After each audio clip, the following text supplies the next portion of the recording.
le domaine, c'est le domaine Clos de l'Épinay, situé à Vouvray, en Val-de-Loire, un peu en amont de Tours. C'est la limite est du cépage chenin, qui est le principal cépage que nous cultivons. Alors moi je suis arrivé à la vigne par parachutage. Je ne suis pas vigneron depuis plusieurs générations.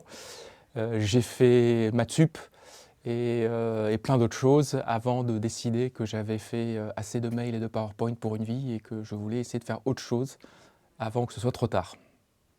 Alors, la particularité de nos vins sont le cépage, qui est relativement unique, ce cépage chenin au Val-de-Loire. Nos amis d'Afrique du Sud en ont aussi. Et puis, c'est la façon de faire les vins. On cherche à faire des vins vivants, c'est ce qui est écrit sur nos étiquettes.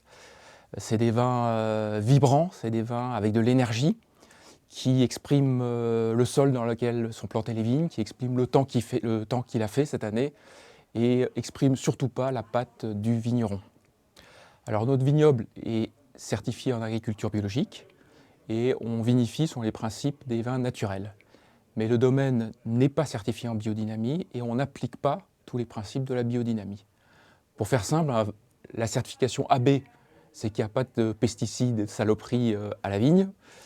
Le vin naturel, c'est qu'on a le droit à quasiment à rien, voilà, à part un peu de sulfite éventuellement dans tout le processus de fabrication du vin.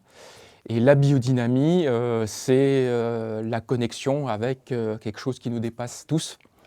Et on y croit ou on n'y croit pas, mais il y a des pratiques autour de ça qui connectent l'énergie du sol, l'énergie du ciel, l'énergie du raisin. Et nous pratiquons pas ça de manière systématique. Voilà. Donc il y a des choses qu'on respecte quand elles font sens pour nous. Donc on s'en tient à l'agriculture biologique, à l'agroforesterie et à aucun produit, aucune astuce technologique pour faire le vin.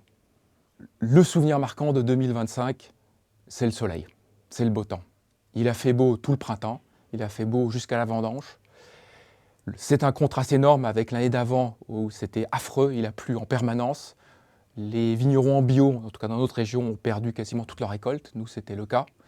Et 2025 est arrivé avec son soleil, avec des raisins en état sanitaire magnifique. Ils étaient beaux, il n'y avait pas de maladies, ils étaient mûrs. Et donc, même si les volumes ne sont pas énormes, on s'attend à un très très grand millésime.